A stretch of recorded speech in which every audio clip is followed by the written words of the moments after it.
term. Many of them have been working so hard for the last several weeks in their districts, trying to help their constituents navigate the chaoses that have been created by the Democrat shutdown. We're now on day 36, and it is a sad landmark in our history. This is the longest shutdown of any government in our history. And they've also made history in a number of ways, which we've recounted every day in our daily press conferences. Remember, this is the first time in the history of America that any party has had the audacity to close down the government over a totally clean, nonpartisan continuing resolution. I said yesterday, and I'm being honest, none of us imagined that we would be here at this moment. We couldn't have imagined that Democrats would be willing to force families to go hungry and workers to miss paychecks for 5 weeks on end, 50 days plus, and we never did imagine that they would be willing to use the pain of American families with such reckless disregard. But that is what we are seeing, and it is unconscionable. Despite the 15 opportunities they have now had to reopen the government, they have voted 15 times to keep it closed. That is the number that everyone has to pay attention to. All the Americans who are hurting because of this. They need to understand Republicans have voted 15 times to open your government, and the Democrats have voted 15 times to close it. They voted to deny paychecks to workers, to stop the flow of SNAP funds to hungry families, and all the rest. And still, somehow, they have the audacity to go on national television and gaslight the American people and try to pretend that somehow the Republican Party has some blame in this. It's the most outrageous example of political gaslighting that we have ever seen. And day after day, they have claimed, without any merit at all, this shutdown is somehow about health care. It's a blatant lie, and they know it. They tried to string together two totally unrelated issues: the expiration of the Obamacare COVID subsidies and the basic funding of the federal government. Those are two totally distinct things. Republicans have always been willing to have a conversation about the COVID-era subsidies and how to make Obamacare and health care more affordable. But we will not, and we should not do so as hostages in their political game. It was in no way necessary or appropriate to shut down the government in order to have bipartisan discussions about the subsidies. The reality is the Democrats could have avoided all of this chaos and all the pain, everything they've inflicted on American families, by simply voting to back the clean, nonpartisan continuing resolution, the 24-page simple document, just as they did 13 times under the Biden administration. They could have passed that 47 days ago. After the House did it, we did our work and sent it over there. And we would have had all these negotiations and continued. I'm gonna wrap this up and tell you again why. The big question is why. Why would the Democrats have the audacity to do this? As we summarized so simply yesterday, and we will do so every day, they are motivated out of fear. The Democrats shut down the government out of fear. They have never been more afraid at any point than they are right now. They know, as we all do, what their own polls show. The leadership of the Democratic Party is the most unpopular with members of their own Democratic base. And we saw that in the elections last night. The old guard is desperately trying to use this shutdown to show the radical Marxist wing of their party that they can look tough to President Trump. That's because the new power center of the left isn't the moderates. It's the AOCs and the Bernie Sanders and the Mamdanis of the party. It's the activists who believe capitalism is evil, who disdain the founding principles of their own country. They claim that the salvation of our nation will be brought about by bigger government and more bureaucracy. Look what happened in New York City last night. For the first time in American history, an avowed, openly proclaimed socialist has been elected as the mayor of America's largest city. Zoran Mondani is without a doubt the biggest win for socialism in the history of the country, and it is the biggest loss for the American people. He is truly a committed Marxist. And the results of that race tell you everything you need to know about where the Democrats and their party are headed. From the backbench to their leadership, Democrats have fallen in line behind the socialist candidates. Hakeem Jeffries, as you know, is the highest ranking Democrat in the House. He gave his full blessing to Mamdani and his socialist agenda. Chuck Schumer, the highest-ranking Democrat in the Senate and the highest-ranking Jewish leader in America, flirted with endorsing Mamdani all the way to the bitter end. Never mind the fact that Zoran has embraced anti-Semitic rhetoric and promised to arrest the Prime Minister of Israel if he visits New York City again. And then there's President Obama, who called Mamdani over the weekend to extend his praise and act as a sounding board for the young socialist.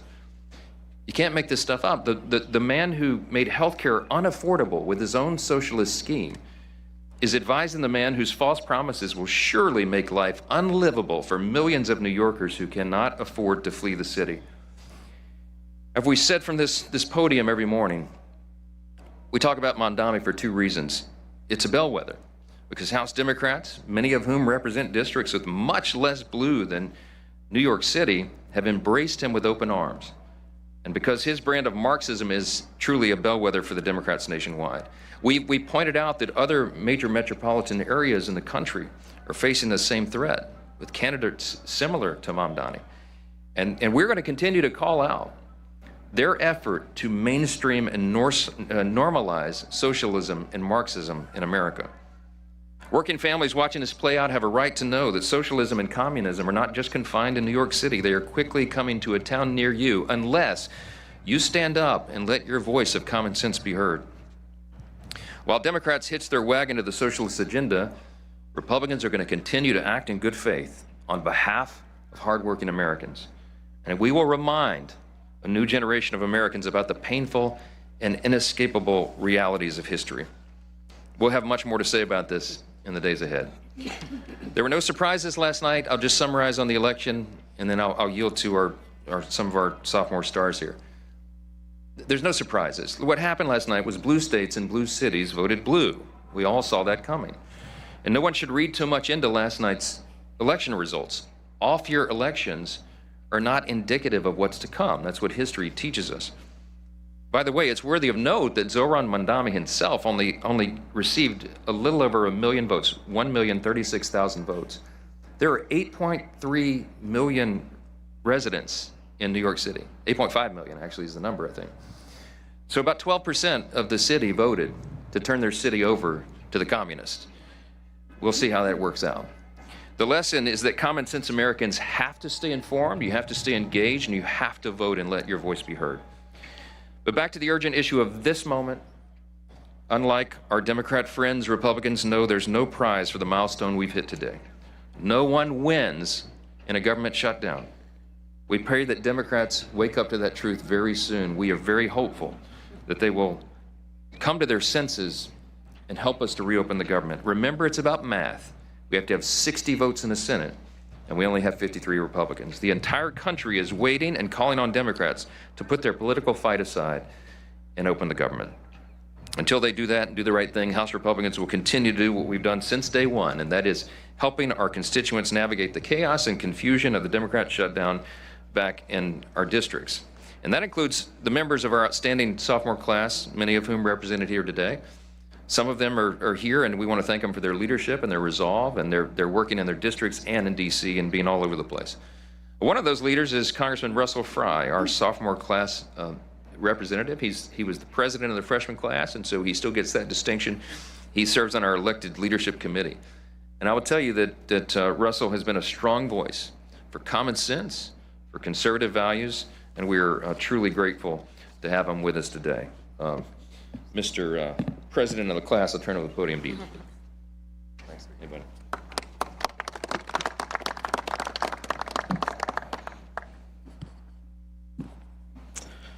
In this world, few things are certain other than death, taxes, and Democrats saying one thing and doing another. They say they're the party that cares about the American people, but everything that they have done for the last 36 days proves otherwise. Not only is this the longest shutdown of all time, it's also the dumbest shutdown of all time. But now that the election charades are over, maybe Chuck Schumer and Hakeem Jeffries can get the political blessing of their new savior, Zoran Mamdani, to reopen the government, to pay our federal employees, to pay our troops, and to allow struggling families on SNAP to receive the benefits that they've had for a long time. But make no mistake, this is not about governing. This is about gamesmanship to the Democratic Party. But I think, and I have faith, that the American people are smart, that they recognize a lie when it is being told to them. For years, during the Biden administration, we were told that the border was secure by the Democratic Party. The American people were told that the border was secure. It wasn't. For years, we were told by congressional Democrats that President Biden's mental faculties were okay, that he's never been sharper. That was a lie. And now we're told by congressional Democrats, yet again, that it is a Republican shutdown when we all know that the simple math is that you need 60 votes. So Chuck Schumer, I think it's time to call Zohran Mamdani and make sure that he's okay with reopening the government. They're holding the government hostage at the expense of the American people. I talked to a U.S. Marshal yesterday in the district in South Carolina. He is door dashing food and driving Ubers to pay his mortgage, to pay and feed his kids. I talked to a lady, single mother in Clio, South Carolina, last night. She receives food stamps. She's 100% disabled. She's unable to work. She relies on that assistance. And she is fearful about how she's going to feed her kids. She's traveling all the way into North Carolina to receive charitable contributions of food. That is the result of a Democrat shutdown. I talked to an elderly lady in Myrtle Beach, South Carolina yesterday. She has diabetes, she has shingles, she is unable to work, she is elderly. She needs that $88 to help bridge the gap at the end of the month so that she can eat. And she's fearful of what's going to happen next with this prolonged shutdown. For these people, these benefits are not a luxury, they're a lifeline. And it shouldn't take courage from them to band together and figure out how they're going to feed themselves. It should take leadership from the United States Senate to act and end this political charade. But that's what they want. They've told you from the beginning what this is all about. It's about leverage to them. It's not about the American people. It's not about the TSA agents who are still working, or the FBI or ICE officials. It's not about the military. It's not about the people in Clio, South Carolina, who rely on those SNAP benefits. It's about political leverage for them. And that political nihilism is malpractice for the American people. So these are the voices of South Carolinians, but they really echo, I think, what we all hear in our districts from the people that we represent. Right now, millions of Americans are all struggling because of this Democrat shutdown. And so to answer the question, I think, of what can be done, well, it's quite simple. The Democrats in the Senate need to do their job on behalf of the American people. House Republicans have already passed this. We will continue to put pressure on Senate Democrats to act, because at the end of the day, we care about the American people. We care about their struggles. We are not interested in funding illegal immigrant health care. We're interested in making sure that our troops get paid. So today, I echo what the Speaker has said for 36 days, and my colleagues. It's time to reopen the government and end the political gamesmanship. Thank you, Mr. Speaker. Thank you.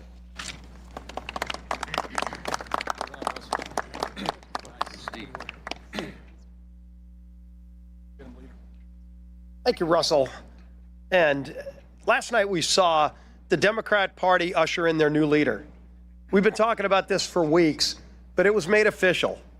When the city of New York elected Zohran Mamdani, he became the new leader of the Democrat Party. And while the Democrat Party had no problem making the shift to socialism, which they embraced wholeheartedly, led by Hakeem Jeffries and others here, America, mainstream Americans, blue dog Democrats across America have not embraced socialism. America is not a socialist nation. You know, when the Speaker mentioned that, is it any surprise that last night blue states voted blue? We're talking Virginia, New Jersey, New York. By the way, none of those were swing states. You had 7 swing states in the election a year ago today. And by the way, we celebrate that a year ago today, Donald Trump was elected president of the United States. And when he ran on very specific things, not socialism. 7 out of 7 swing states rejected that form of socialism that has now taken over the Democrat Party. What President Trump and House Republicans ran on was delivering results for American families. We said we would secure the border, and we actually delivered on that in record time. We said we would prevent a tax increase on anybody.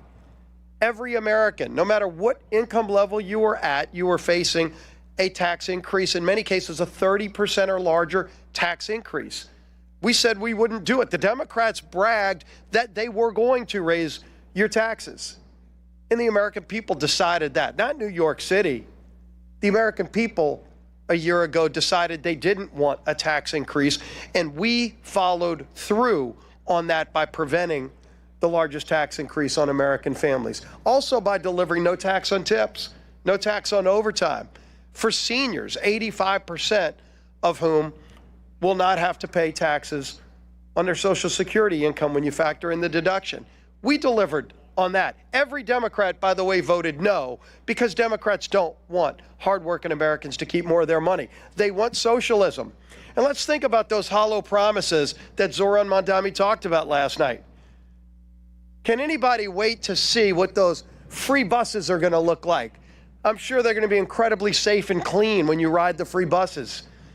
Can anybody wait to see what those government-run grocery stores are going to look like? Shelves unstocked, expired food. I'm sure the friendliness of those employees that are government employees at those grocery stores. That's what socialism does. Socialism always overpromises and underdelivers. But should we be surprised? That's what Democrats up here in Washington have been doing for years. Does anybody remember the Inflation Reduction Act? Yes, that was a Democrat-created product that ushered in record levels of inflation. Where was the inflation reduction? They have no problem lying to the American people. Does anybody remember, by the way, the Affordable Care Act? Yes, that was Democrats only creating current health care law. The law of the land in health care today is Democrat-only created Affordable Care Act. That's anything but affordable. All we've seen is 80% increases in costs for families, record profits for insurance companies, but 80% increases on families. Democrats have never had a problem lying to the American people, overpromising to the American people, and never delivering the goods. And you contrast that with Republicans. Again, a year ago today, we ran on very specific things, and we've already, working with Donald Trump, ushered in a new level of American greatness. And it's not just here in America. We're finally starting to see that leadership around the world that we've been so desperately lacking when President Trump starts getting peace agreements in Middle Eastern countries, in other places. It's about delivering on promises for the American people. And all we're seeing during this shutdown is Democrats scared to death of the Mandami wing of the party. They've said it. Some of them said it out loud. But they have exercised it in their votes. They've voted time and time again to keep the government shut down, knowing they're inflicting suffering and pain on the American people, admitting that they're using that suffering to try to get leverage. They still can't tell you what the leverage is for. Leverage for what? To go boast to the socialist Mandami wing of their party that they're fighting Donald Trump, who was elected not by the people of New York or New Jersey or Virginia, but by a majority of Americans, 77 million Americans, 7 out of 7 swing states, running on very specific things that President Donald Trump and this Republican majority have continued to deliver on. We're going to keep delivering wins for the American people, and Democrats will continue to give the hollow promises of socialism that come along with the failures of socialism that it truly delivers for people. And yeah, people in New York, when they realize how bad socialism is, they can just leave like they've been doing for years. They can move to states like Florida, to Texas. They can even come to Louisiana. But if they ruin America, if they're able to take hold with socialism in America, where else are people going to go? There is no plan B to this great United States of America, and we're not going to let socialism take over in this great country. With that, I bring up our whip, Tom Emmer.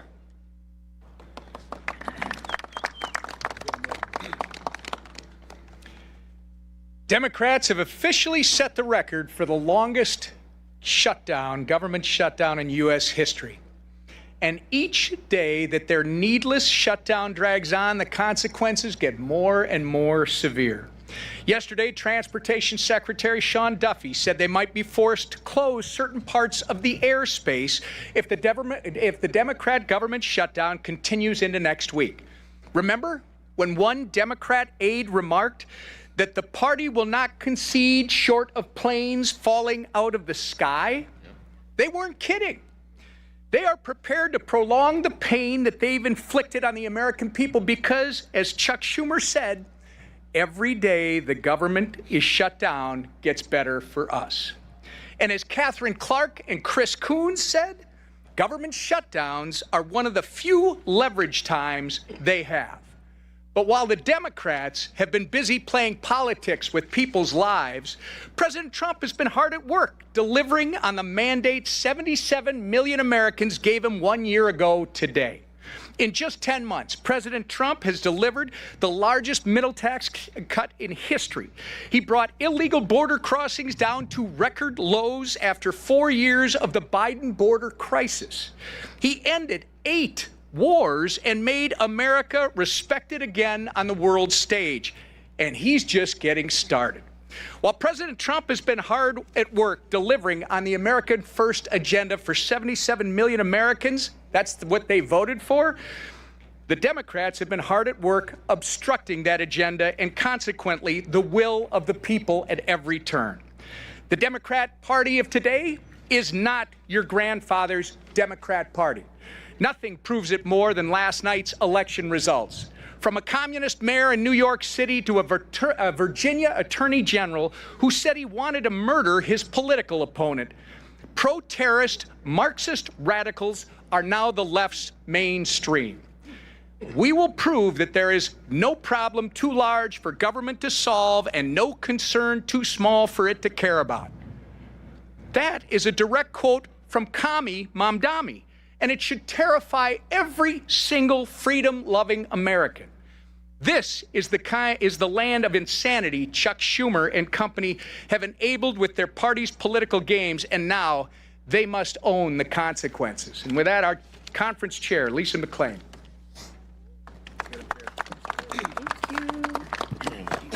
Well, good morning on this nice, bright, sunshiny day. Let's begin with this.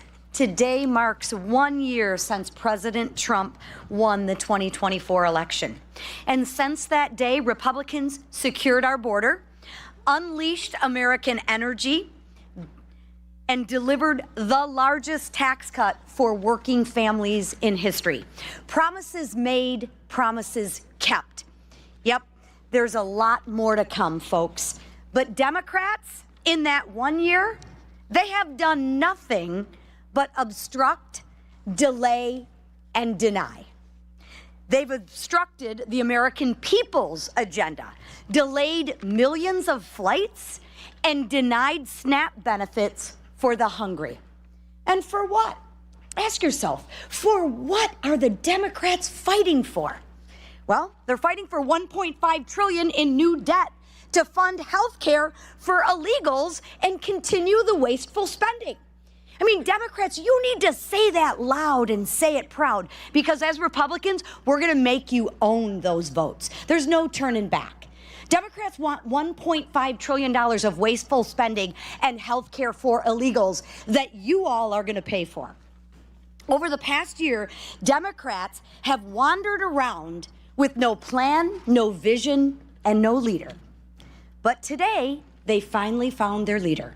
The radical communist mayor of New York City, a self-proclaimed communist who wants Americans to pay for global health care. Well, you wanted it, you got it. A communist who wants the government to own grocery stores. And a communist who wants the government to tell you what to do with your hard-earned money. Because you see, the Democrats don't think you are good stewards of their money. The Democrats think the government can be much smarter with what to do with your hard-earned tax dollars. Versus the Republicans, we actually believe in people. We believe you can make good choices. We don't believe you need the government to tell you what to do, when to do it, and how to do it. We actually have a little faith in you. So does this sound familiar? Sounds almost identical to what the Democrats are leveraging the pain for the Democratic shutdown for. But let's be clear. Bowing down to the communists and socialists who control the Democratic Party, it has consequences. Whether you're one of the 3.2 million travelers stranded or canceled with flights, or the consequence of a family on food assistance wondering how they're going to get by. That's some of the consequences that the Democrats are okay using you to leverage for. Or a federal law enforcement officer going without pay while protecting our communities. But that's okay, because the Democrats think all law enforcement agents should probably just be defunded anyway, except when there's a problem in Detroit. And then all of a sudden, we're very thankful that the FBI and law enforcement came in to protect us. Bowing down to the radical demands of radical socialists is causing real Americans to suffer. Consequences for the safety of Americans, consequences for our economy, and consequences for your hard-earned money. And consequences gravely for our country. So Democrats, it is time to stop ignoring the consequences. It's time to stop bowing down. It's time to reopen the government, end the demands, end the shutdown, and let's get back to putting hard-working Americans first. Thank you. Thank you. Okay, questions? Yes, go ahead. I've called on somebody else. Go ahead. Thank you. We're having a press conference. Thank you. Go ahead. Yes, ma'am. And you should respect free speech. What's the question? What's the question? What's the question? I can't hear you because we have someone who doesn't respect the rights of their colleagues over here. I'd love to talk with you. Wait. I'd love to talk with you. Come to my office, okay? You have an obligation. Yeah. Yes. Yeah. Okay, let's talk about it. I've been doing that. We did that before the shutdown began. We went to the White House. We went and sat in front of the Resolute desk. We brought Leader Jeffries and Leader Schumer in, and we had a discussion. The president said, please don't shut the government down. It would cause all this pain to the American people. This has never happened before. It's a clean, nonpartisan CR that every Democrat, including you, voted no on September 19th. You voted to shut down the government. You voted to stop SNAP benefits. You voted to not pay the troops, not pay TSA, Border Patrol. You may regret it now, but that's your vote, and it's on the record. So the president had us in, and they didn't want to have a dialogue or debate. They thumbed their nose in it, at him, and he had to do it. Appreciate it. Thanks for your input. Somebody give me a question that's real.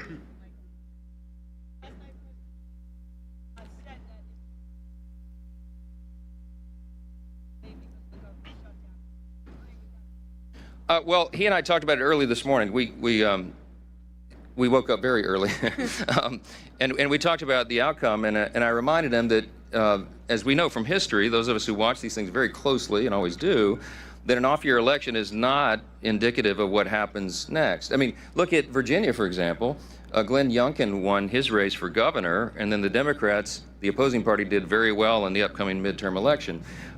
These off-year elections are about different things, different dynamics. In Northern Virginia, there are a lot of federal employees. They're probably pretty upset. And they should blame the Democrats for that, because as we noted today, 15 different times Republicans in Congress, Senate and House, voted to open the government. And the Democrats, like our colleague who just tried to interrupt us here, voted to close it down. So it's very clear who's responsible for this. And I think that when we go into next year in the midterms, we're very bullish about the outcome. We have an extraordinary record to run on. You mentioned, Leader Scalise mentioned sort of what we call the split screen here. And I'll remind you all again, Under President Trump and Republicans, we have had an extraordinary run. The first 9 months of this, 9 months, the 10th month has been shut down because of the Democrats. The first 9 months of this Congress and this administration, arguably the most productive of all time. We cut taxes, cut regulations, cut waste, fraud, and abuse in government. We solved the border crisis, which was the #1 issue on the ballot last fall. We're solving the crime crisis around the country. We got American energy dominance revved and going again. We have new trade agreements that are more favorable to Americans, which will ultimately bring down costs. We have put real reforms into the Medicaid program to strengthen it, because we've got people who are ineligible recipients, like illegal aliens and young able-bodied men without dependents, off the program, so that the disabled, the elderly, and young pregnant women can have the resources they need. The president is literally solving wars around the globe. I think we're up to 9. All of that is on one side of the screen. What are the Democrats on the other side of the screen? A government shutdown. What did they accomplish in 9 months? Interruptions. They've assaulted ICE officers. They have spurred on political violence, and they closed down the government, which is their most basic duty and responsibility. I think the American people are smart. I think they will understand this, and I think the midterm is going to be a great one for us. We had a demographic shift in 2024. We have a very favorable election map on the Republican side, and it will be even more favorable once all the redistricting stuff is settled out. We have Democrats who are flailing. They have no leader. Their national leader now, as we've noted, is Mondami. He's a communist. Good luck with that. I don't think the loss last night was any reflection about Republicans at all. I think people are frustrated and angry, as we are. I am. The president is. And we express that different ways. But look, we look forward. We're looking forward to a great election, running on our record, and we're going to get all of our incumbents reelected, and we're going to add to the number here. So that's the answer. Yes.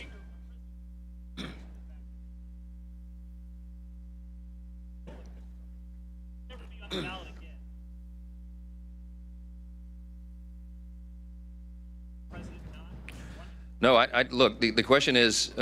President Trump wasn't on the ballot. He's right about that. He and I spoke about that again, but I told him this morning what we've talked about many times and what I've said here before.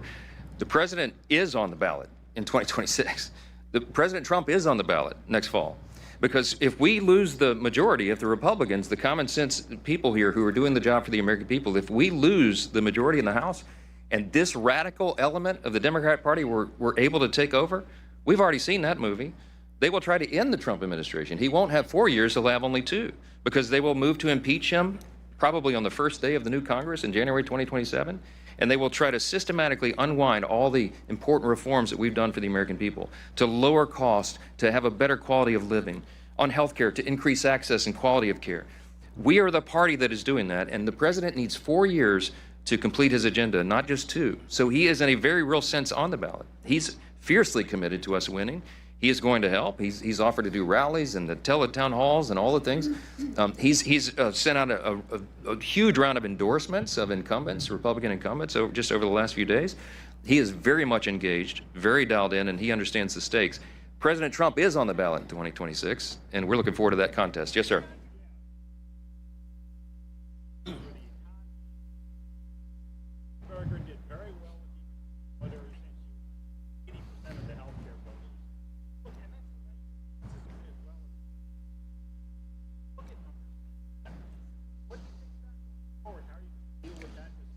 Well, the economy and healthcare are 2 of the primary issues in the country, clearly, and that's why we are delighted to run on our record. We are addressing that. We are delivering for the people. We are fulfilling our promises. President Trump got more votes, by the way, in Virginia and New Jersey than either of the 2 governor candidates, the Democrats there. And one of the things that we ran on was improving these. We passed the American Families Tax Cut, the big, beautiful bill, and got it signed into law on July 4th. Many of those provisions will be coming into play now. It was filled with pro-growth policies. The people standing behind me all worked individually and collectively very hard on that legislation. And the American people are going to feel the positive effects of that before they vote next fall. We did it early enough so that the economic effects could be felt. And you're going to see costs go down and quality of life improve. Our policies lead to that. Socialism does not. Socialism does not lower costs. It doesn't lead to lower cost. It leads to human misery. It leads to the decay of society.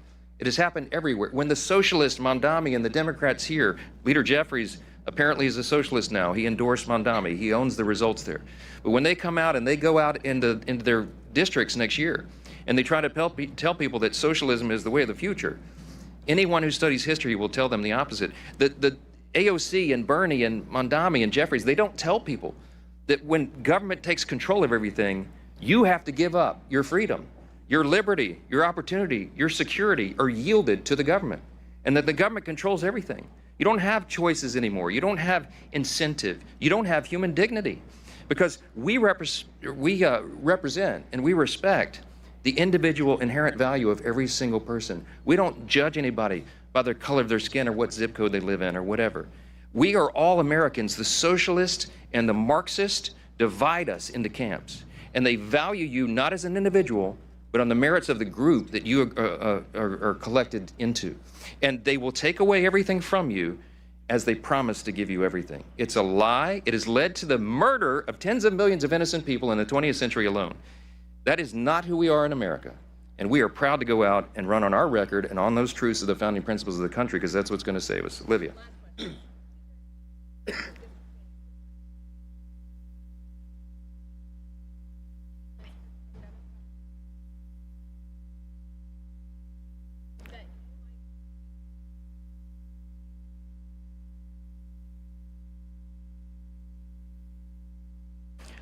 I don't have anything to do with redistricting. The Speaker of the House, people think, are in charge of everything. This is a state-by-state battle.